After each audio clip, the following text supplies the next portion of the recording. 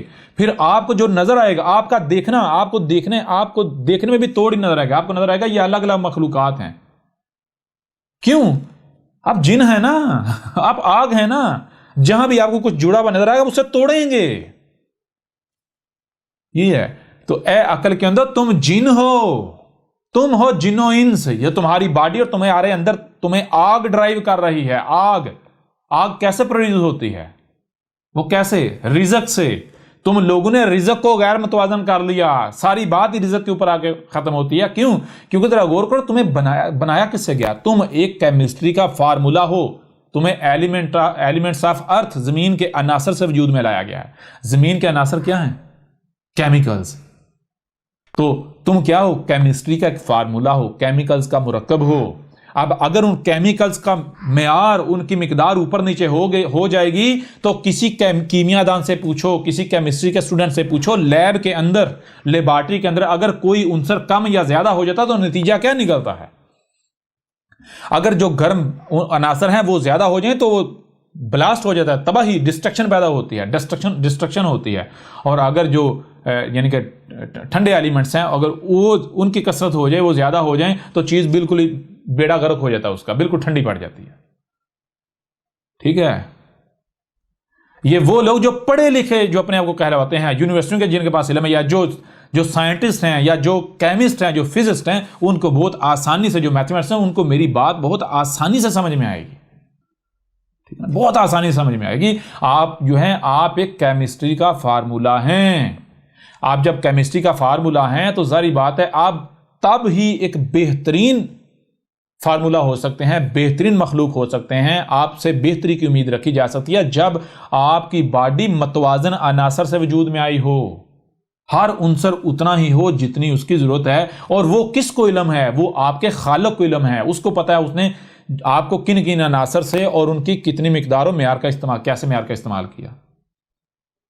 لہذا جب تک آپ یعنی کہ خالق کے انڈر رہو گے، آپ اپنے جسم میں وہی عناصر ڈالو گے، اتنے ہی ڈالو گے، ویسا ہی ڈالو گے جو خالق نے طے کر دیے، جو خالق کے فراہم کردہ ہیں، تو آپ بالکل پرفیکٹ رہو گے. خالق کون ہے؟ خالق یہ کائنات، نیچر. اگر آپ اپنے آپ کو نیچر کے آگے سرنڈر کرتے ہو، ٹھیک ہے نا، آپ ہر لمحے کیمیکلز اپنے جسم میں ڈال رہے ہو، ہر لمحے. اگر آپ اپنے آپ کو نیچر کے آگے سرنڈر کرتے ہو، نیچر جو آپ کو کھانے کو فراہم کرے گی اس کے اندر متوازن انرجی ہوگی، متوازن عناصر ہوں گے، یعنی انرجی عناصر کی فارم میں موجود ہوگی، متوازن، اتنی ہی ٹھنڈی جتنی ضرورت ہے، اتنی گرم جتنی ضرورت ہے، نہ کم نہ زیادہ، بیلنس، متوازن. تو ایسے میں جب وہ جو ہے وہ انرجی جو کہ مادے کی صورت میں ہے، عناصر کی صورت میں، وہ عناصر آپ کی جب باڈی میں آ کر جسم بنے گا اور بیچ میں انرجی جو ہے وہ پروڈیوس ہوگی، بیلنس انرجی، تو آپ کی سوچیں، ظاہری بات ہے، ٹھنڈی انرجی متوازن، گرم انرجی متوازن، یعنی ٹھنڈی اتنی جتنی ضرورت ہے، گرم اتنی جتنی ضرورت ہے. دونوں جب آپ کی باڈی کے اندر ملتی ہیں، جڑتی ہیں، دونوں اپنی اپنی صلاحیتوں کا استعمال کرتی ہیں، تو پھر کیا جو سوچیں گے متوازن سوچیں، متوازن فکریں، آپ کے اعمال متوازن، آپ ہر لحاظ سے متوازن ہوں گے. آپ میں کسی قسم کی فحاشی نہیں ہوگی، کسی قسم کی کوئی آپ کے اندر توڑ ہوگا نہیں، آپ کے اندر صرف جوڑ ہوگا. اصلاح، آپ پھر اصلاح کریں گے. آپ کو پھر آپ دیکھیں گے کہیں توڑ تو نہیں ہے، آپ کو پھر جہاں توڑ ہے وہ نظر آئے گا، آپ پھر جوڑیں گے، وہاں اصلاح کریں گے. لیکن اگر آپ کے اندر یہ جو انرجی ہے اس کا توازن بگڑ جاتا ہے تو پھر کیا ہوگا؟ یا تو آپ بالکل ٹھنڈے بن جائیں گے، صوفی بن جائیں گے، جسے کہتے ہیں بالکل یہ بڑا یہ اللہ لوگ ہے. اللہ لوگ نہیں ہے، یہ کیمسٹری کا وہ فارمولا جو بالکل ہی ٹھنڈا پڑ گیا، تباہ، بیکار ہو گیا، کسی کام کا نہیں رہا، الکلی زیادہ ہوگی اس میں. ٹھیک ہے نا؟ صوفی بن جائیں گے، ملنگ بن جائیں گے. تو یا پھر آپ کیا ہوں گے؟ یعنی اگر ٹھنڈی انرجی ہاتھ سے زیادہ ہو جائے گی، بالکل ملنگ بن جائیں گے. اور اگر گرم انرجی زیادہ ہو جائے گی تو پھر آپ توڑیں گے، آپ کے اندر اشتعال ہوگا، تیش ہوگی، چالاکیاں ہوں گی، مکاریاں ہوں گی. جو شخص اپنی زبان سے یہ کہے کہ میں بہت بڑا چالاک ہوں، میں بہت بڑا مکار ہوں، یا مجھے چالاکیاں آتی ہیں، وہ تو اپنی زبان سے دعویٰ کر رہا ہے، اعلان کر رہا ہے میں جن ہوں، وہ دعویٰ کر رہا ہے میں مفسد ہوں. مومن تو یہ کہہ ہی نہیں سکتا، مومن کے اندر چالاکی ہو ہی نہیں سکتی. جی، مومن ہو اور اس کے اندر چالاکی ہو، سوال ہی پیدا نہیں ہوتا. مومن جو اندر سے ہوتا ہے وہی باہر سے ہوتا ہے. اندر کچھ اور باہر کچھ اور ہو، اسے کہتے ہیں منافق، جسے آپ آسان الفاظ میں کہتے ہیں بڑا چلاک ہے، مکار ہے، ٹھیک ہے جی۔ تو بہر اگر آپ کے باڈی کے اندر غیر متوازن انرجی ہے، غیر متوازن، یہ آپ کا رزق غیر متوازن ہے، مصنوعی رزق ہے، مین میڈ ہے، انسان کا بنایا ہوا، تو ظاہری بات ہے پھر آپ کی جسم کے اندر انرجی کا توازن بگڑ جائے گا۔ گرم انرجی اگر زیادہ ہو جائے گی تو پھر آپ کو ٹوٹی ہوئی چیزیں اچھی لگیں گی اور آپ توڑیں گے، اور آپ جہاں آپ کو جوڑ نظر آئے گا، کہیں جوڑ ربط نظر آئے گا، آپ اسے بھی توڑیں گے، آپ فساد کریں گے، آپ فساد کریں گے۔ جن و انس فساد کرتے ہیں، ٹھیک ہے۔ جن و انس جو ہے یہ شر ہیں، ان سے شر کی امید رکھی جا سکتی، خیر کی نہیں۔ جن و انس جو ہیں وہ کہتے ہیں، جن و انس کہتے ہیں کہ اللہ نے یہ کر دیا، اللہ نے وہ کر دیا، اللہ بیماریاں دیتا ہے، اللہ طوفان لاتا ہے، اللہ زلزلے لاتا ہے۔ گدھے کے بچوں، اللہ کیوں کرے گا ایسا؟ اللہ کے لیے تو الحمد ہے، یہ سارے کرتوت تمہارے ہیں۔ تو یہ بہرحال یہ چیزیں جب تمہیں صرف سننے کے لیے کان اور دیکھنے کے لیے آنکھیں نہیں دیں، بلکہ جو سنائی اور دکھائی اسے سمجھنے کی صلاحیت بھی دی گئی ہے، تو تم سنتے تو آ رہے ہو جی، اللہ نے خلق کیا ہے، اللہ نے بنایا ہے جنوں انسانوں کی اکثریت کو جہنم کے لیے، سنتے اور دیکھتے تو آ رہے ہو، کیا سمجھا آج تک؟ چلو وہ تو تم سنتے تو آ رہے ہو، سن لیا، اب اور ایک کام کرو، اور کیا کرو، تمہیں سننے کی صلاحیت، صرف سننے اور دیکھنے کی بلکہ جو سنائی اور دکھائی رہے اسے سمجھنے کی صلاحیت دی، تم سمجھو بھی اس بات کو۔ جب تم سمجھو گے تو تمہارے سامنے وہ آئے گا جو طے شدہ ہے، پتہ چل جائے گا کس نے کیا، اللہ نے کیا ہے، تم نے خود کیا ہے۔ تو جب تم تحقیق کرو گے تو تم یہ کہنے پر مجبور ہو جاؤ گے زارانا لی جہنم کثیرا، ہم نے کیا، اللہ نے نہیں کیا، ہم نے یعنی انسانوں نے کیا، انسان کر رہے ہیں۔ یہ ہے لہم قلوب لا یفقہون بہا، لہم، اور یہ جو اس وقت موجود ہیں، اے مسلمانوں، مسلمانوں، تم اور دنیا میں جتنے لوگ ہیں، کیا تمہارے سینوں میں دل نہیں رکھے کہ تم ان سے سمجھ رہے ہو؟ نہیں سمجھ رہے۔ لا یفقہون بہا، تم ان سے نہیں سمجھ رہے، اور اگر تم دل کو اس مقصد کے لیے استعمال نہیں کر رہے کہ دل سے سمجھا جائے، ٹھیک ہے نا، تو پھر تمہارے سینے میں دل کا فائدہ کیا؟ محض خون کا پمپ کرنا، وہ تو جانوروں کے سینے میں بھی پمپ کر رہا ہے، پھر تم میں اور ان جانوروں میں فائدہ کیا، فرق کیا رہ گیا؟ تم میں اور ان میں فرق کیا رہ گیا؟ بہرحال آگے تھوڑا بڑھتے، وَلَهُمْ عَيُونٌ، اور کیا تمہیں آنکھیں نہیں دیں؟ آنکھیں ہیں نا، ہیں آنکھیں یا نہیں؟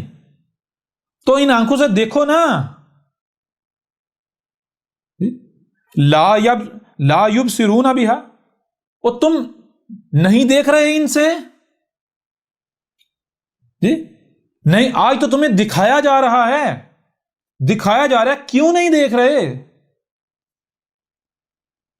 وَلَهُمْ آذَانٌ، اور تم کو کان نہیں دیے گئے؟ دیے گئے یا نہیں دیے گئے؟ دیے گئے نا۔ لا یسمعون بہا، اور نہیں سن رہے ان کے ساتھ، آج تمہیں سنایا جا رہا ہے، دکھایا جا رہا ہے، سمجھایا جا رہا ہے، تو کیوں نہیں آج سن رہے؟ کیوں نہیں آج دیکھ رہے؟ کیوں نہیں آج سمجھ رہے؟ پہلے تو تم سنے، تمہارے آباء و اجداد کہتے ہیں جی اللہ یہ کرتا ہے، اللہ وہ کرتا ہے، تم سن کے مان لیتے رہے، اپنے آباء و اجداد کی تو باتیں سنتے ہو جی، اللہ نے جنوں اور انسانوں کی اکثریت کو جہنم کے لیے پیدا کیا، یہ بات تو سنتے آئے ہو۔ جب وہ سنتے آئے ہو تو آج تمہارے کانوں کو موت پڑ گئی، فلٹر کیوں لگ گئے؟ آج یہ جو کہا جا رہا ہے یہ بھی تو سنو نا، یہ جو آج تمہیں دکھایا جا رہا ہے دیکھو نا۔ آج کیوں کان اور آنکھیں بند کر لیں؟ کیوں بند کر لیں؟ کیا تمہیں کان سننے کے لیے نہیں دیے تھے؟ آنکھیں دیکھنے کے لیے نہیں دی تھی؟ تو آج کیوں سن اور دیکھ نہیں رہے؟ کیا آج تمہیں سنایا اور دکھایا نہیں جا رہا؟ یہ تمہارے ساتھ کون کلام کر رہا ہے؟ تمہارا رب کلام کر رہا ہے، ہم تم سے کلام کر رہے ہیں۔ لا یسمعون بہا، نہیں سن ان کے ساتھ۔ اولئک کالانعام، یہی ہیں وہ لوگ جو بالکل کن کی طرح ہیں؟ ان جانوروں کی طرح ہیں جن کے گلوں میں پٹے پڑے ہوئے ہوتے ہیں۔ کالانعام، وہ جانور، وہ جاندار جو پالتو ہوتے ہیں، جنگلی جانور نہیں یا دوسرے آزاد نہیں، جو پالتو ہوتے ہیں، پالتو، ٹھیک ہے جی، پالتو جانور جیسے کتا ہے، بکری ہے، گائے ہے، بھینس ہے۔ اچھا پھر آگے کیا ہے؟ بل، نہیں، ان کو تو ان کی طرح کہنا ان جانوروں کی توہین ہے، ان جانوروں کی توہین۔ اور یہاں ایک اور بات ذہن میں رکھیے، یہاں آج تک کہتا ہے جی، جو لوگ اعتراض اٹھاتے ہیں، لوگ کہتے ہیں جی دیکھو قرآن میں اللہ نے کہا ہے کہ یہ لوگ جانوروں سے بھی بدتر ہیں، اس کا مطلب یہ کہ اللہ کہہ رہا ہے جانور بدتر ہیں۔ اور گدھے کے بچوں، یہ قرآن میں کہیں نہیں لکھا ہوا اللہ یہ کہہ رہا ہے کہ یہ جانوروں سے بدتر ہیں یا یہ جانوروں کی طرح ہیں، نہ، بالکل نہیں۔ یہاں کہا کل انامی، بالکل ان جانوروں کی طرح ہیں جن کے گلوں میں پٹے پڑے ہوئے ہیں۔ کیوں؟ جس جانور کے گلے میں پٹا ہوتا ہے وہ کسی دوسری طرف جا سکتا ہے؟ وہ آزاد ہوتا ہے یا وہ غلام ہوتا ہے؟ وہ غلام ہوتا ہے، وہ اپنی مرضی نہیں کر سکتا۔ یعنی کہ جس نے اس کے گلے میں پٹا ڈالا ہوتا ہے، جس کا پٹا اس کے گلے میں ہوتا ہے، وہ اسی کے پیچھے پیچھے چلتا ہے، ادھر ادھر نہیں جا سکتا۔ ٹھیک ہے، تو ان لوگوں کا معاملہ ان جانوروں کی طرح ہے، وہ جانور جو پالتو ہوتے ہیں۔ اس طرح یہ لوگ جو ہیں یہ اپنے ملاٹوں کے پالتو ہیں، پالتو کتے، پالتو بھیڑیں، پالتو بکریاں، پالتو بھینسیں ہیں۔ یہ آگے کہا بل، نہیں بھائی، ان کو ان کے ساتھ کمپیئر کرنا ان جانوروں کی بھی توہین ہے۔ کیوں؟ کیونکہ وہ تو بیچارے ظاہری بات ہے پھنس گئے، اب ان کا تو مقصد ہی یہی ہے جی، انہوں نے ان کو غلام جو بنا لیا ہوا ہے، یہ انسان نے وہ جنگلوں سے ان کو اپنا غلام بنا سدھارتے ان کو یعنی بنا ہی ایسا دیا، اب ان کا بیچاروں کا کیا قصور ہے؟ ان کو ان کے ساتھ کمپیئر کرنا ان جانوروں کی توہین ہے۔ بلکہ کیا ہے؟ ہم اضلوا، ان سے بڑھ کر کوئی گمراہ ہے ہی نہیں، ان سے بڑھ کر، ایسے لوگوں سے بڑھ کر کوئی رستے سے ہٹا ہوا ہے ہی نہیں ہے۔ ٹھیک ہے جی، ہم یہ جو ہیں ایسے جن کو ہم نے سننے کے لیے کان تو دیے، دیکھنے کے لیے آنکھیں دی، جو سنائی اور دکھائی دے رہا ہے اسے سمجھتے نہیں ہیں، پھر یہ سنائی ان کو سنا رہے ہیں، سن نہیں رہے، کہہ رہے ہیں نہیں ہم نہیں سنیں گے۔ ان کے ملاٹے کہتے ہیں کیوں؟ اب ان کے گلوں میں پٹے پڑے ہوئے یا نہیں پڑے ہوئے؟ یہ ملاٹوں کے پالتو ہے یا نہیں؟ مثال کے طور پر اگر کوئی جانور ہے آپ نے پالا ہوا ہے، اس جانور کا پٹا آپ کے ہاتھ میں ہے، تو جانور کی جرت ہے ادھر ادھر کسی اور کی طرف جائے؟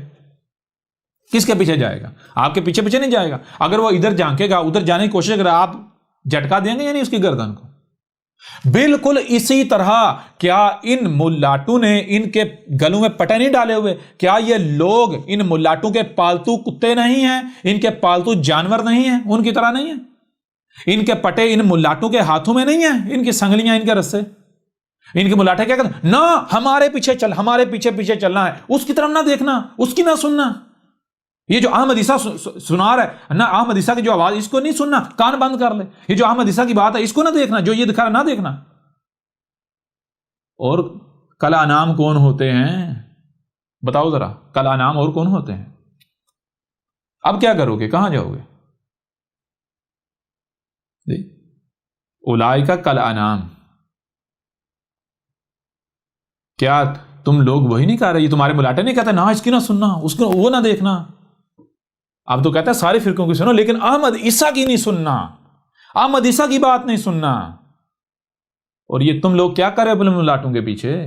اب بتاؤ ذرا، یہ قرآن میں کن کا ذکر ہے؟ اور دوسری طرف یہ آیت آج بیان ہو رہی ہے، آج سے پہلے یہ آیت بیان ہوئی نہیں ہوئی؟ کس نے کی؟ احمد عیسیٰ نے۔ اور یہ احمد عیسیٰ کی یہی تو ساری دعوت ہے۔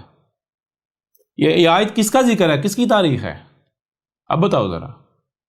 بہرحال کل اولئک کل انعام بل ہم اضل، اور ان کو ان جانوروں کے ساتھ کمپیئر کرنا ان جانوروں کی توہین ہے۔ کیوں؟ وہ تو بیچارے مجبور ہیں، ٹھیک ہے، لیکن یہ ان کے پاس تو عقل تو ہے نا، کیا ان کو عقل نہیں دی؟ ان کو اختیار نہیں دیا؟ وہ جانور تو اختیار لیس ہے نا، وہ ان کے محتاج ہیں۔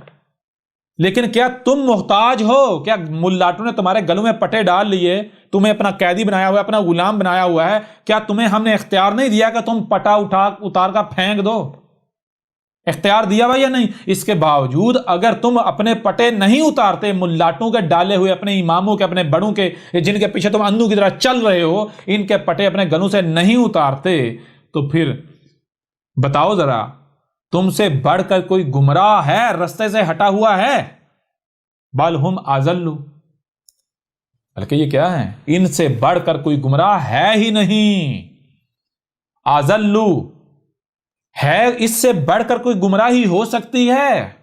اس سے بڑھ کر کوئی رستے سے ہٹا ہوا ہونا ہو سکتا ہے؟ تو جو اس طرح یعنی کہ جس ایکسٹریم رستے سے، گمراہی کی ایکسٹریم ہے یہ، گمراہی کی ایکسٹریم ہے یہ۔ جب یہ گمراہی کی ایکسٹریم ہے، گمراہی کی انتہا ہے، تو تو پھر آپ خود بتائیں ایسے لوگوں کو ہدایت مل سکتی ہے؟ ایسے لوگ ہدایت پا سکتے ہیں؟ ہدایت تو تب ملے گی نا جب بات سنیں گے سمجھیں گے. تو جب سننی ہی نہیں سمجھنی ہی نہیں تو ہدایت کیسے ملے گی؟ حق سمجھ کیسے آئے گا؟ جو لوگ یہ کہتے ہیں نہ بھائی اس کی بات نہ سننا ایمان خراب ہو جائے گا، نہ بھائی اس کی بات نہ سننا شکوک پیدا ہو جائیں گے، نہ بھائی اس کی بات نہ سننا مرتد ہو جاؤ گے، یہ اسلام سے پھر جاؤ گے. جو یہ کہتا ہے کہ تحقیق کرنے سے بندہ گمراہ ہو جاتا ہے، کیا اس سے بڑا کوئی بے وقوف کوئی ہو سکتا ہے؟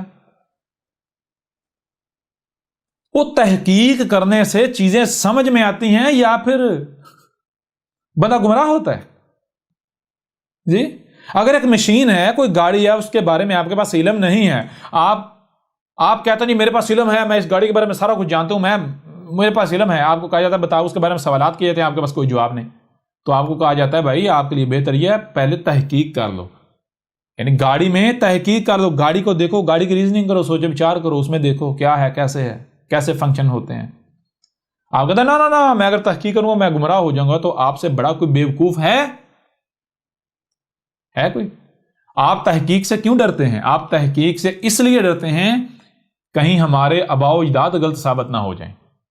او گدھے کے بچوں، تمہارے آباء و اجداد غلط ثابت ہو جائیں گے، تمہارے آباء و اجداد اگر غلط ثابت ہو جائیں گے تو کیا ان کو، مجھے یہ بتاؤ کہ ان کو یہ حق دیا گیا کہ نہیں بھائی تمہارے ہی پیچھے چلنا ہے؟ ان کے پاس یہ اتھارٹی سے کہ آنکھیں بند کر کے ان کے پیچھے چلا جائے؟ یا پھر اگر غلط ثابت ہو جائیں تو ان کو ترک کر دو؟ کوئی خوف کھانے کی ضرورت ہے اگر وہ غلط ثابت ہو جائیں؟ تمہیں تو خوش ہونا چاہیے کہ ہم ابراہیم کی مثل بنیں. جیسے ابراہیم نے اس کے آباء و اجداد غلط ثابت ہوئے تو اس نے اس دین کو ٹھوکر مار دی، جوتے کی نوک پر رکھا اور جو حق ہے اس کی طرف لپکا. تمہیں تو خوش ہونا چاہیے کرنے، تو تمہیں خوف لاحق ہے. اگر تمہارے آباء و اجداد غلط ثابت ہو جاتے ہیں تو تمہیں تو خوش ہونا چاہیے، چلو اچھا ہے ہم بچ گئے گمراہی سے. گمراہی کے پیچھے تو نہیں چلنا، گمراہوں کے پیچھے تو نہیں چلنا. لیکن یہاں ہے معاملہ بالکل الٹا ہے، بالکل غور نہیں کرتے. اولئک ھم الغافلون، یہی تو ہیں. یہ کون سے لوگ؟ یہ وہ والے جو آج اس وقت دنیا آپ دیکھ رہے ہیں، یہ خود کو مسلمان کر رہے ہیں، غفلت میں ڈوبے ہیں، غفلت میں پڑے ہوئے ہیں، یہ کوئی فکر ہی نہیں ہے ان کو، کوئی فکر نہیں، کوئی احساس نہیں، کچھ بھی نہیں.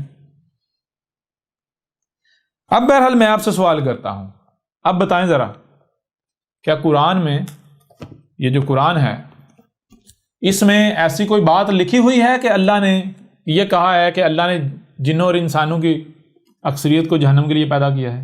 کچھ ایسا لکھا ہوا ہے؟ بالکل نہیں لکھا ہوا ہے.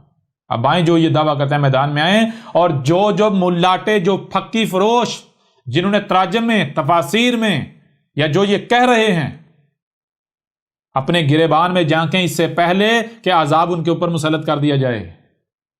اس سے بڑھ کر تمہارے لیے اور کوئی عذاب ہے کہ تمہیں ذلیل و رسوا کیا جا رہا ہے؟ ایک بندہ اگر ڈنکے چوٹ پر ایک بات کرتا ہے، وہ کہتا ہے جی میں جو بات کر رہا ہوں سچ کہہ رہا ہوں، اگر اسے غلط ثابت کر دیا جاتا ہے تو اس کے لیے اس سے بڑھ کر کوئی ذلت ہو سکتی ہے؟ ہو سکتی ہے؟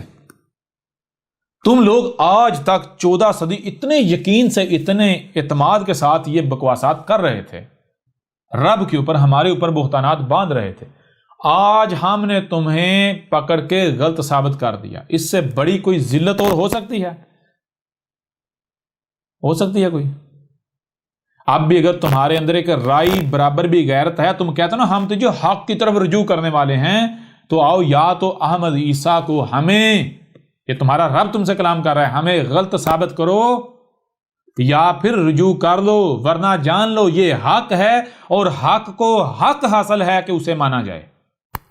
ٹھیک ہے جی، حق کو حق حاصل ہے کہ حق کو مانا جائے. رب کیا ہے؟ حق. باطل اس وقت تک پنپناتا ہے، اس وقت تک دندناتا ہے، اس وقت تک اس کے پاس وقت ہوتا ہے جب تک حق آ نہیں جاتا. حق لا شریک ہے. جب حق آ گیا تو پھر جان لو حق اپنا شریک برداشت نہیں کرتا، لیکن حق کا معاملہ کیا ہے؟ حق ظلم نہیں کرتا، حق ظالم نہیں ہے، ٹھیک ہے؟ حق کیا ہے؟ حق یہ ہے کہ اگر کوئی غلط ہے، اگر کوئی دشمنی کر رہا ہے، اگر کوئی نقصان پہنچا رہا ہے، کوئی خرابی کر رہا ہے، تو پہلے اسے زبان سے سمجھایا جائے، اور زبان سے اس طرح سمجھایا جائے کہ کسی قسم کا دباؤ نہ اس کے اوپر ڈالا جائے، اس طرح اس کے سامنے حق رکھا جائے کہ اگر وہ مانے تو دل سے مانے، اگر وہ کفر کرنے والا ہے تو وہ کفر کر دے۔ ایسا کس صورت میں ہوتا ہے؟ ایسا اسی صورت میں ہوتا ہے کہ مثال کے طور پر ایک بادشاہ ہے، اور بادشاہ جو ہے اس کے ساتھ کوئی بندہ دشمنی کر رہا ہے، بادشاہ کو نقصان پہنچا رہا ہے، بادشاہ کی خلاف ورزی کر رہا ہے۔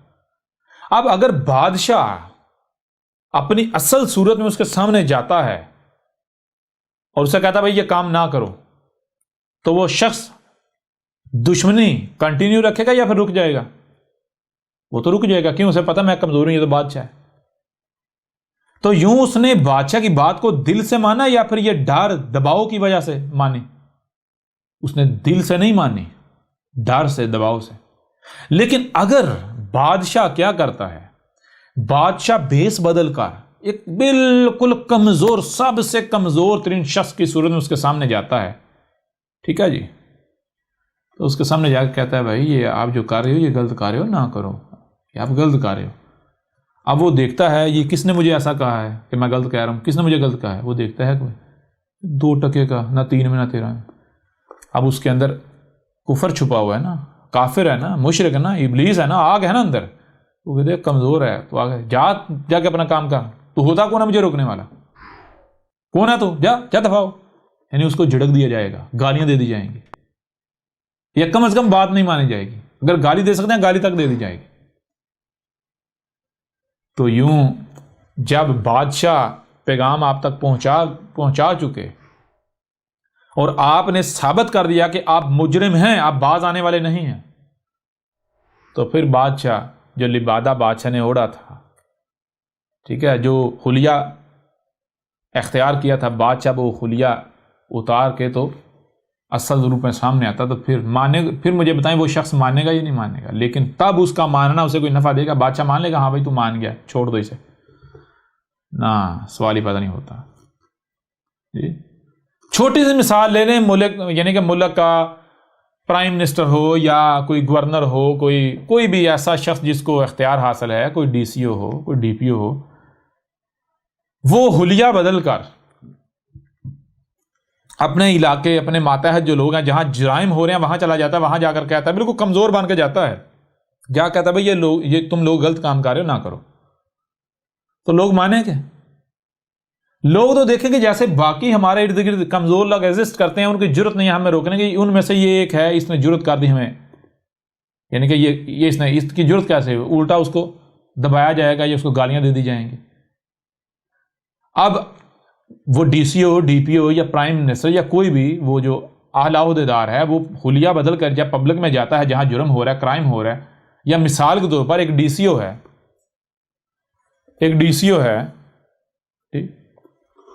وہ بازار میں جاتا ہے، بازار میں شکایات آتی ہیں، بازار میں جو ہے وہ جو دام طے شدہ ہیں، حکومتی دام، ان سے تجاوز کیا جا رہا ہے، اس سے زیادہ جو ہے وہ داموں میں اشیاء فروخت کی جا رہی ہیں، تو لوگوں کو پریشانی کا سامنا ہے، ٹھیک ہے جی، اس سے غربت بڑھ رہی ہے، لوگ بھوک سے زیادہ مر رہے ہیں، بھوک کا شکار ہو رہے ہیں۔ اب ڈی سی او جو ہے وہ کیا کرتا ہے؟ ظاہری بات ہے اگر تو وہ وردی وغیرہ پہن کے پروٹوکول کے ساتھ جائے گا تو وہ تو دور سے ہی روٹر کی آواز سن کے، یا جیسے ان کو پتا چلے بھائی ڈی سی او آ رہا ہے، وہ تو فوری ریٹ لسٹیں جو ہے وہی حکومتی ریٹ لسٹیں چپکا دیں گے اور کہیں گے آ جاؤ جی، اس ریٹ کے مطابق ہر ایک کو دیں گے۔ تو یہ تو وہ جیسے ہی یعنی کہ ڈی سی او واپس جائے گا پھر وہی حرکتیں کرنا شروع کر دیں گے۔ اب اگر واقعتاً اس کو روکنا ہے، وہ جو جرم ہو رہا ہے جرم کو روکنا ہے، تو ڈی سی او کیا کرے؟ ڈی سی او ایسا کرے کہ بیس بدل کر جائے اور جا کر، یعنی کہ جس ٹھیلے والے یا جس دکاندار کے بارے میں یہ شکایت آئی ہے کہ وہ جرم کر رہا ہے، تو اس کے پاس جائے بالکل کمزور سی حالت میں، تو جا کر کہے، یعنی کہ کوئی شے خریدے تو جب قیمت کی باری پوچھے کتنے کی ہے، تو وہ جب قیمت زیادہ بتائے تو کہے بھائی یہ اس کی قیمت، یعنی کہ اس کا اصل ریٹ تو یہ ہے حکومتی کاغذات میں، جو آفیشیل ریٹ ہے وہ تو یہ ہے، آپ تو یہ زیادہ لے رہے ہو. تو وہ دیکھے گا آپ کمزور ہو، وہ کہے گا اگر لینا تو پیسے دے، نہیں تو جا دفع ہو جا، نکل جا، میں نے نہیں دینا. تو وہ باہر نکلے، اس کو نوٹ کر لے یہ مجرم ہے. اس طرح کرتے کرتے اگر کوئی واقعتاً مجرم نہ ہوا، یعنی جس نے دیکھا بھائی جو لالچ میں آ گیا، اس نے دیکھا دیکھی، اس نے بھی ریٹ انکریز کر لیا، اس نے کہا بھائی جہاں باقی سب بیچ رہے ہیں میں بھی انکریز کر لیتا ہوں تھوڑا، تو اس کے پاس آپ جاتے ہیں، یعنی جو اندر سے صاف ہے، ٹھیک ہے نا، جو مجرم نہیں ہے، جس کے اندر ابھی بھی یعنی وہ احساس ہے، جذبات ہیں، دکھ درد فیل کرتا ہے دوسروں کا. آپ جاتے ہیں اس سے، جب شے لیتے ہیں پوچھتے ہیں کتنا ریٹ، جب وہ یعنی وہی حد سے زیادہ ریٹ بتاتا ہے تو آپ کہتے ہیں بھائی یہ آفیشیل ریٹ تو، سرکاری ریٹ تو یہ ہے. تو وہ کیا کہے گا، وہ کہ ٹھیک ہے یار آپ ایسا کرو، دو مجھے اتنا ہی دے دو، لے جاؤ. تو وہ اگر آپ اسے کہیں کہ بھائی پھر آپ جب مجھے دے رہے ہیں تو باقیوں کے ساتھ ظلم کیوں کر رہے ہو، ظلم نہیں ہے، تو اس کا ضمیر اسے ملامت کرے گا، تو وہ گالیاں نہیں دے گا، وہ کہے گا ہاں بھائی واقعتاً آپ کی بات تو ٹھیک ہے، کیا فرق پڑے گا اس سے 2-4 روپے سے، یا کہ اس میں کیا بنا لوں گا، ہو سکتا ہے یہ میرا کسی اور طرف نکل جائے. یعنی اس کو اندر یہ چیزیں آنا شروع ہو جائیں گی کہ جب میں یہ حرام کما رہا ہوں یا غلط طریقے سے پیسہ اکٹھا کر رہا ہوں یا لوگوں کا حق کھا رہا ہوں، تو کل ہو سکتا ہے میرا بچہ اس کا ایکسیڈنٹ ہو جائے، کچھ بھی ہو جائے، یہ کوئی بیماری آ جائے، کوئی آفت آ جائے، اور یہ جو میں نے اکٹھا کیا ہے اس کے ساتھ جو میری محنت کمائی وہ بھی چلی جائے، ڈوب جائے.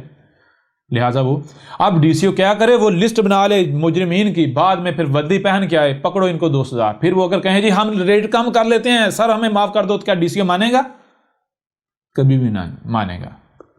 بالکل اسی طرح آج تمہارے اوپر حق کھول کھول کر واضح کیا جا رہا ہے.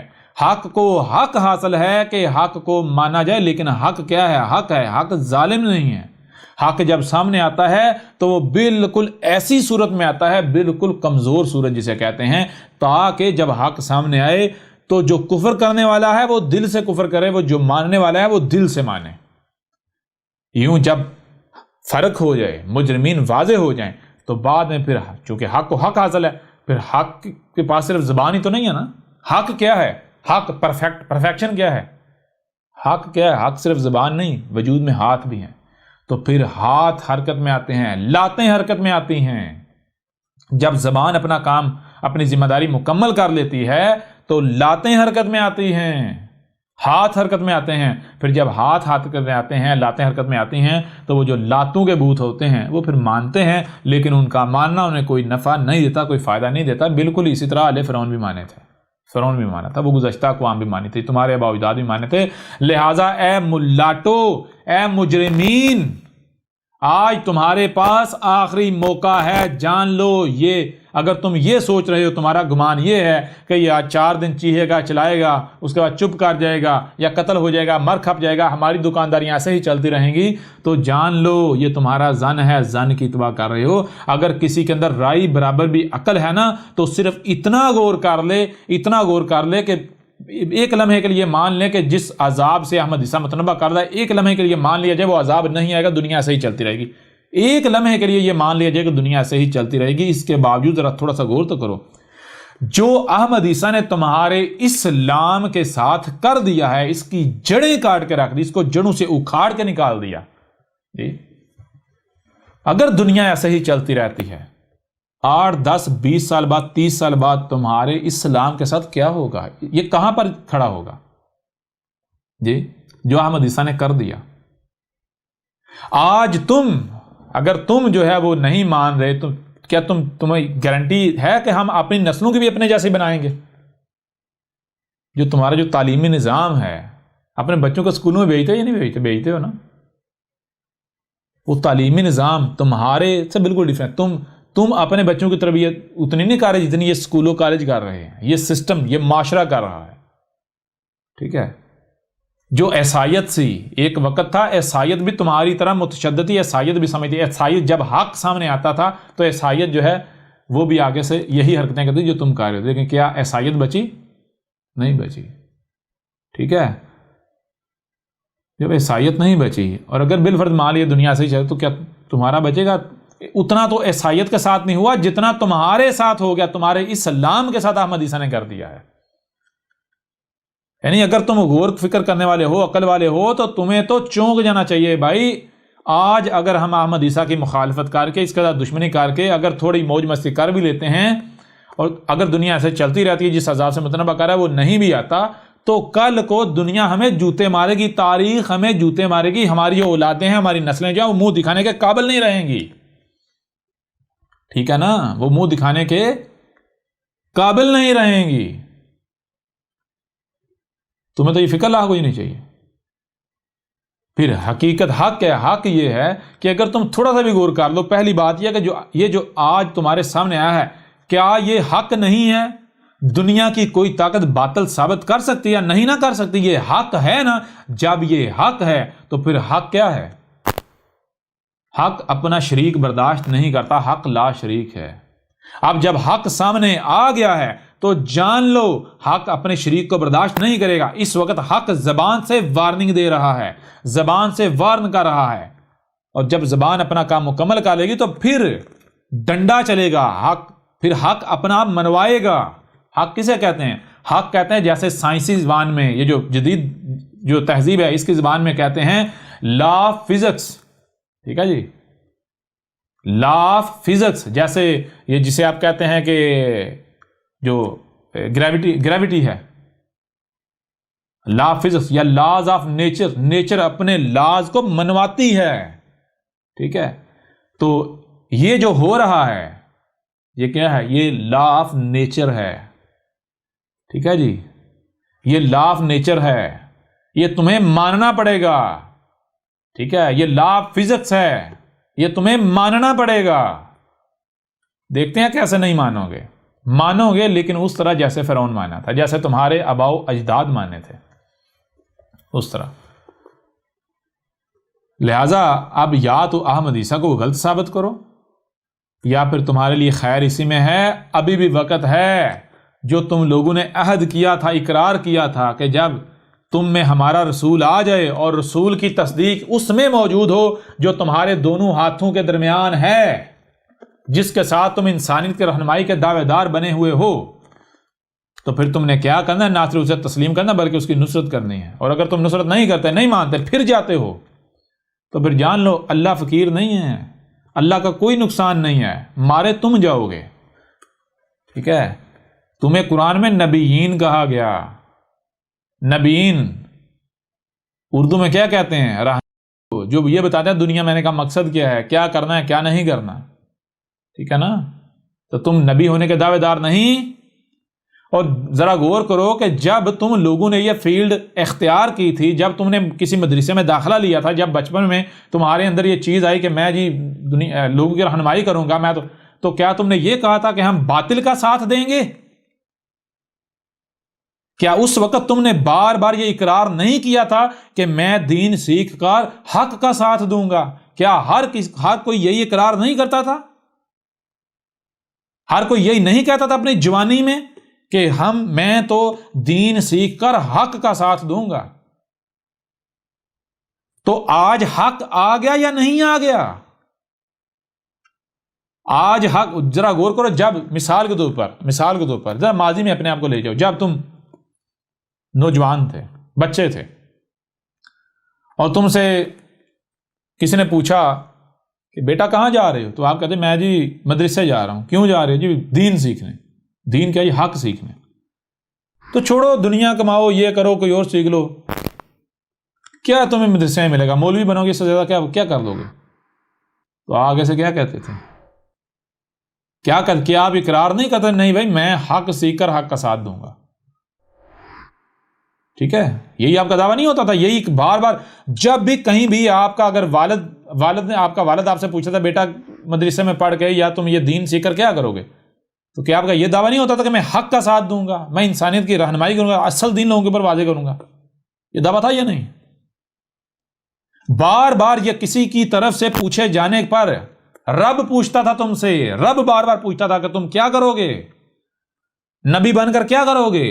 انسانیت کی رہنمائی کے دعوے دار بن کے کیا کرو گے؟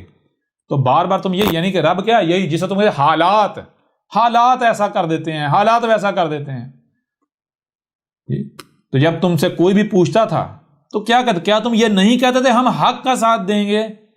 تو آج حق آ گیا، آج تم میں ہمارا رسول آ گیا، اور کیا ہمارے رسول کی کیا حق کی تصدیق اس میں موجود نہیں ہے جو تمہارے دونوں ہاتھوں کے درمیان ہے؟ یہ جو حاضر القرآن ہے اس میں تصدیق موجود نہیں ہے؟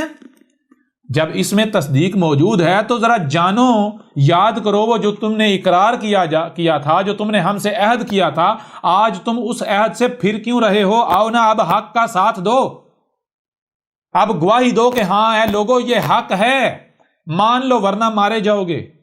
آج تمہیں کیوں سانپ سونگھ گیا ہے؟ اور اگر تم نہیں مانتے، نہیں تصدیق کرتے، نہیں لوگوں کے اوپر واضح کرتے، نہیں تم حق کی نصرت کرتے، رسول کی نصرت نہیں کرتے، تو جان لو ہم تمہارے محتاج نہیں ہیں، اللہ فقیر نہیں ہے، اللہ فقیر نہیں ہے. عقل کہندو مارے جاؤ گے، ہم تو تمہارے اوپر احسان کر رہے ہیں. یہ تو تم خود دعوے دار تھے ہم تو حق کا ساتھ دینے والے ہیں، ہم تو حق کا ساتھ دیں گے، ہم دین سیکھے حق کا ساتھ دیں گے، ہم حق کا ساتھ دیں گے، ہم تو حق کی طرف رجوع کرنے والے ہیں. لو آج حق آ گیا. اب اگر تم حق کا ساتھ نہیں دیتے، حق کی نصرت نہیں کرتے، تو جان لو نقصان حق کا نہیں ہے، نقصان تمہارا اپنا ہے. کیوں؟ کیونکہ حق کو حق حاصل ہے کہ حق کو مانا جائے. حق اپنا آپ منوا کے رہتا ہے، تم میں سے ہر ایک مانے گا، لیکن وہ ماننا تمہیں کوئی نفع نہیں دے گا. تم مانو گے لیکن وہ ماننا تمہیں نفع نہیں دے گا. لہذا آج تمہارے پاس آخری موقع ہے. ٹھیک ہے؟ یہ جتنے بھی پھکی فروش ہو، جتنے بھی ملاٹے ہو، جتنے بھی، اگر تم میں سے کوئی ایک بھی ایسا ہے جو یعنی کہ جو لوگوں کی ملامتوں سے ڈر رہا ہے، خوف کھا رہا ہے، یعنی کہ اس وجہ سے گواہی نہیں دے رہا کہ لوگ کیا کہیں گے، یہ ہو جائے گا، وہ ہو جائے گا، میرے پر زمین تنگ ہو جائے گی، یا پھر وہ یہاں تک کہ کوئی اس انتظار میں ہے کہ کوئی پہل کرے اور میں اس کے پیچھے گواہی دوں، اس کے پیچھے کھڑا ہو جاؤں، تو جان لو پھر بھی تم جرم کرو گے. تم تو خود کہتے ہو محمد ہمارا رسول ہے. اسی قرآن کو اٹھا کے دیکھو کیا اس میں کہا گیا. وہ عقل کے اندر لوگوں کی ملامتوں کی پرواہ نہیں کرو. اگر تم واقعتاً جانتے ہو، واقعتاً مانتے ہو کہ اللہ جو ہے وہ غنی ہے، اللہ کو کوئی نقصان نہیں پہنچا سکتا، اللہ سے بڑھ کر کوئی طاقتور نہیں ہے، تو پھر تم مجھے یہ بتاؤ کہ یہ حق کیا ہے؟ اللہ کا کام ہے یا نہیں؟ اللہ کی بات ہے یا نہیں؟ جب تم اللہ کے ساتھ کھڑے ہو جاؤ گے تو بے شک پوری دنیا ہی تمہارے خلاف کیوں نہ ہو جائے، کیا اللہ تمہیں نقصان پہنچنے دے گا؟ یہ احمد عیسیٰ تمہارے سامنے ہے. ذرا غور کرو جو کردار احمد عیسیٰ ادا کر رہا ہے. آج تک کسی کی جرت تھی یہ باتیں کرتا؟ جرت تھی کسی کی؟ کیوں جرت نہیں تھی؟ جرت اس وجہ سے نہیں تھی، ہر کوئی ڈرتا تھا. یہ ملاٹے خود کہتے ہیں، خود مانتے ہیں اپنے نجی محفلوں میں، جب ان کے اوپر کوئی بات واضح کی جاتی ہے، حق ہے، تو ان سے پوچھا جاتا ہے بھائی آپ کیوں نہیں لوگوں کو بتاتے؟ تو کہتے ہیں بھائی اگر بتائیں گے تو لوگ قتل کر دیں گے، لوگ ماریں گے، لوگ ملامتیں کریں گے، اکثریت خلاف ہو جائے گی، زمین تنگ کر دیں گے، لہٰذا جی مسئلے سے کام لو، ایسے ہی چلتا رہنے. جی تو یہ تم کیا دعویٰ کرتے ہو؟ تم تو اپنے اس عمل سے یہ دعویٰ کرتے ہو کہ رب فقیر ہے. اور پھر دوسری بات، جب یہ اتنا مشکل ہے، اتنا مشکل تھا، اسی لوگوں کی ملامتوں، لوگوں کی تہمتوں، لوگوں کی گالیوں، لوگوں کی دشمنی، قتل، زیادہ سے زیادہ قتل ہو جاتا نا بندہ، اس سے بڑھ کر تو کچھ ہوتا. اس ڈر کی وجہ سے نہیں نا یہ کہہ رہے تھے، حق سامنے نہیں لا رہے تھے، حق کا ساتھ نہیں دے رہے تھے. اسی ڈر کی وجہ سے نا کہ اگر ہم حق کا سامنے دیں گے ہم قتل ہو جائیں گے. آج تک جو بات کرنے کی کسی کی جرت نہیں تھی، آج احمد عیسیٰ ڈنکی کی چوٹ پر کہہ رہا ہے. اس کے باوجود دنیا کی کوئی طاقت احمد عیسیٰ کو کوئی نقصان پہنچا پائی؟ اور جس کے ذرا غور کرو، اگر صرف انڈیا، پاکستان اور بنگلہ دیش کے مسلمان لے لیں، انڈیا، پاکستان، بنگلہ دیش، افغانستان کے مسلمان لے لیں، کتنے بنتے ہیں؟ 1 ارب سے زیادہ بنتے ہیں؟ 1 ارب کے قریب بنتے ہیں یا نہیں بنتے؟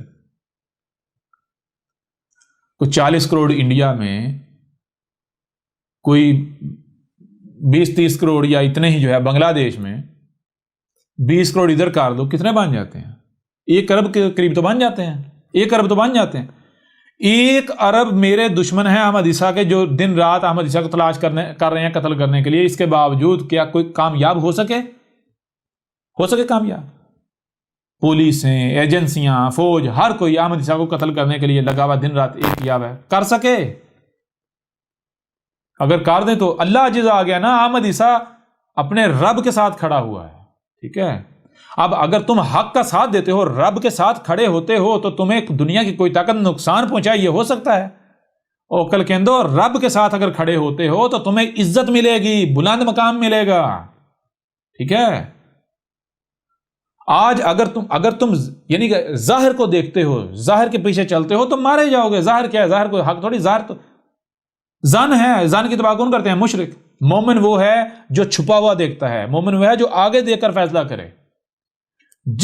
جو بھی لوگ بصیرت رکھنے والے ہیں ان کے اوپر واضح ہے بھائی آج موقع ہے احمد عیسیٰ کا ساتھ دے لیا جائے، ورنہ کل کو پچھتائیں گے۔ آج موقع ہے، کیوں کہ نہ صرف احمد عیسیٰ کے دشمنوں کو صفحہ ہستی سے مٹایا جانے لگا ہے، مٹایا جانے والا ہے، ان کا نام و نشان مٹایا جانے والا ہے، ان کو نشان عبرت بنایا جانا ہے، بلکہ احمد عیسیٰ اور جو احمد عیسیٰ کے ساتھ دینے والی، احمد عیسیٰ کی ماننے والے ہیں دل سے، ان کو نہ صرف بچایا جانے والا بلکہ زمین کا وارث بنایا جانے والا ہے۔ پھر کیا کرو گے؟ تم جتنے بھی ملاٹے ہو، ہم تمہیں الکارے میں مرنے نہیں دیں گے۔ جو اصلی مجرم ہو، اصلی یعنی جو حق جاننے کے باوجود حق کا ساتھ نہیں دے رہے، تمہیں ہم بعد میں عذاب مہین دیں گے، ٹھیک ہے نا؟ پھر دیکھنا تمہارے ساتھ ہوتا کیا ہے۔ عذاب مہین، ذلت، غلامی کی زندگی گزارو گے تم، ٹھیک ہے نا؟ تم بطور نمونہ معاشرے کے اندر ہوگے، لوگ کہیں کہ تھوکے کہ تمہارے اوپر یہ تھے، اپنے آپ کو بڑے بڑے ملاٹے کہتے تھے۔ اب اس وقت بڑی بڑی بڑھ کے مارتے تھے، اب کیا ہوا تمہیں؟ اب کیوں دم دبا کے بیٹھے ہوئے ہو؟ یہ تمہارے ساتھ ہوگا، اور یہ جان لو، یہ کوئی ہوا میں باتیں نہیں ہو رہی، یہ حق ہے، یہ تمہارا رب تم سے کلام کر رہا ہے۔